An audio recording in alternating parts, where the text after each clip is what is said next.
We'll go to our next battle. Two chase scenes with very different vehicles here.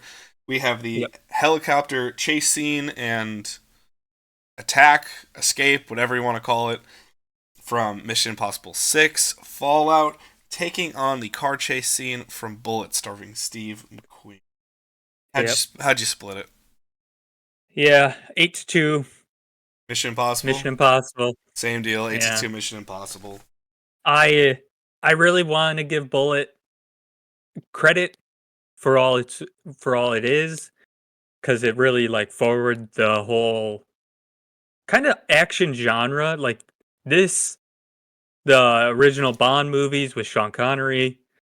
Like those are the original action movies, Yeah, where stuff happens for the sake of stuff.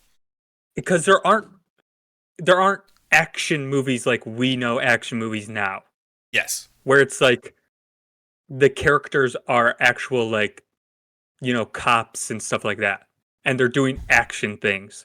Back in the day, cop movies were like all investigative movies. Like they Very weren't doing procedural, action. Yeah, noir stuff, yeah. action movies at best back in the day were like usually war movies, and that's about it. So Which is why they were super appealing, because it was the only time you could see big stuff like. yeah, and also one of the things to consider in the Bullet scene is the reason it's really hard to like consider the differentiation of the scenes is like the cameras back then were probably so much bigger than what we have in this modern world, where like they were probably so limited in what they could do in a chase scene. Sure. So we've gone into Bullets. Let's cover Bullet. I loved the cinematography in this. I loved it. I was floored by how good it was. The best part, it gets repetitive, and again, I think they do it too much.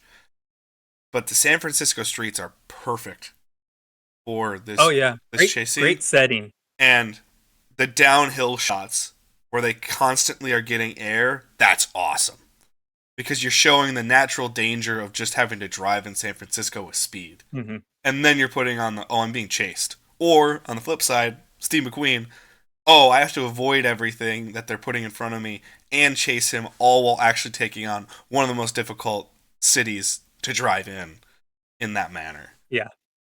And you, like, any movie, there's multiple movies that obviously use San Francisco as their backdrop for an action movie. Most recently, I'd say the best use of it is Shang-Chi and the Legend of the Ten Rings bus scene. That is a perfect setting for car chases because the natural danger that everybody knows exists is heightened. And if you've ever driven in San Francisco like I have, I can tell you it's a giant pain in the ass. So, Hmm. Yeah, if it was purely based on like use of setting and stuff like that, Bullet is better. It's just yeah, Tom Cruise is so good at what he does. there's a reason we named a bracket after him. Yeah. Yeah, exactly. The Mission Impossible scene I think is best before he actually gets into the helicopter. Yeah, I would argue the same.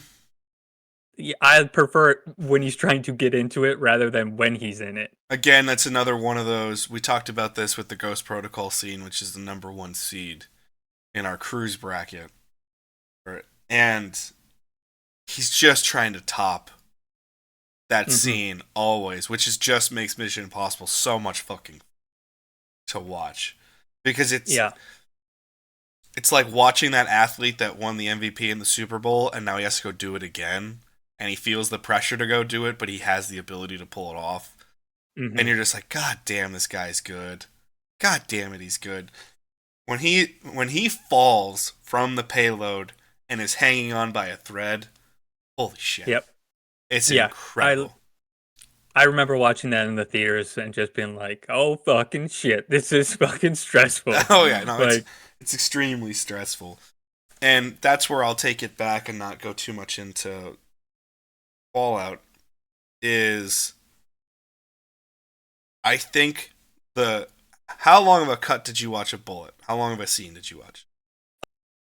I think it was probably like 4 minutes, maybe. So I watched the full 10 minutes. Oh, okay. So it's got like 2 minutes of setup, and then it starts slow and then keeps ramping up. Also, they get outside of San Francisco mighty fucking quick, mind you. Uh, but Yeah, it's been a long time since I've watched that. I watched it, I think, back in when I was in college. yeah, So it's been a while since I've seen the movie.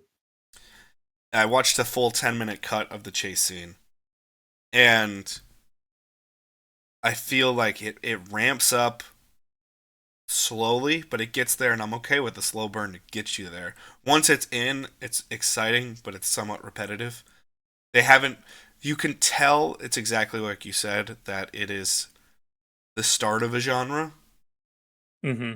because they haven't learned the editing to make it more thrilling and Yeah. exciting, or they haven't learned that okay, instead of putting the camera down here where we can see everything going downhill, what if we put one at the top of the hill so we see the air and we can exaggerate to the mind's eye how big of a jump they have to make every time they go down the hill.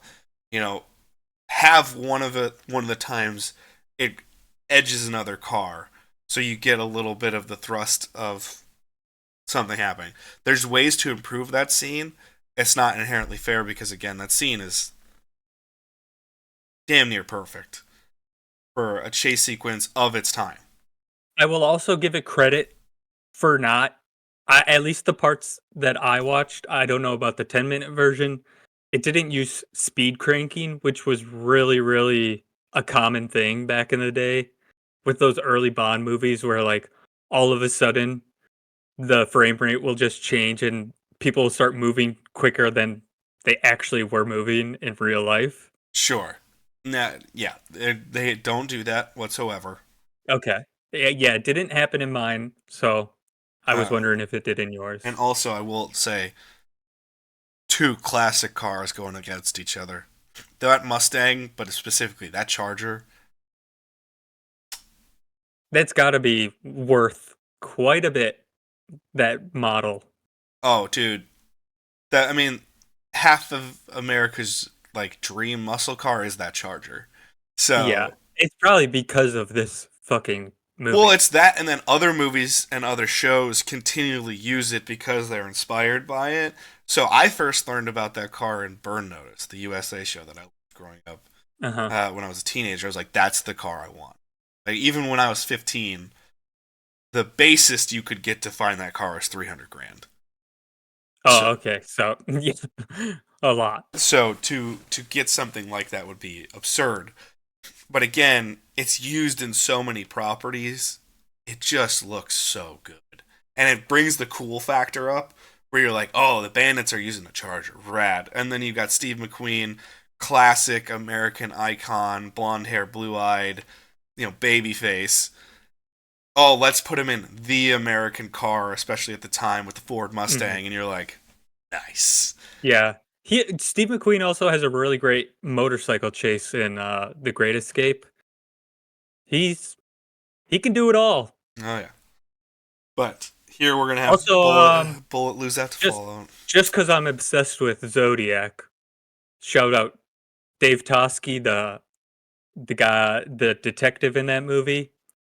Bullitt, yeah, the way he wears his gun is based off Dave Tosky. Ah, okay. Fun fact from that movie. Interesting. Okay. Also, I am excited because I Spielberg is making a Bullet movie. I don't think it's a remake. I think it's like a different story, but using that same character. So Oh, okay. could be good. I think it's supposed to come out next year. I want to My say. only concern is there's been a rash in the last 10 years of things that Steven's been connected to and then they get canceled. Yeah, I mean, well, one sec. I'm on IMDb right now. Actually, Because my I'll just concern see. is he was supposed to do a comic book movie. They finally got him on board to do one. He was going to do, was it Blackhawks? So okay, so he's at least right now the on the upcoming part of his IMDb. It only lists three things: one episode of a mini series of Napoleon, the Untitled Frank Bullitt Project, and then an untitled Amblin Universal event film. So, Okay. not sure. I mean, I'd be happy to get him back in the saddle for anything action, so that'd be rad. Apparently, Bradley Cooper is attached to play Frank Bullitt. That's, I think, a good choice, and I think is a really smart idea for Bradley Cooper because he hasn't been doing a lot of stuff that people love I recently. agree. Yeah, he's definitely got into that serious mode. So, And I think he needs to go do another one for the people, so to speak. I'd agree. So that's great. And clearly, just from the 10, I've never seen Bullet all the way through. Just from the 10 minutes I watched, I was intrigued. I was very impressed. Yeah, I remember liking it.